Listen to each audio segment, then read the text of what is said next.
Hello everyone. Today we will talk about how to fix the app of WhatsApp business. We will go to settings. Then we click on apps.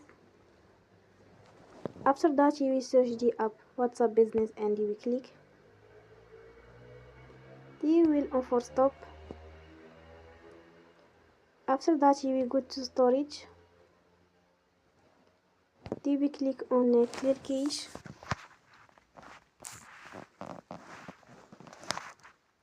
In the end, turn your phone and you will recharge your phone again. Don't forget to support us by like and subscribe. See you next time and thank you for attention.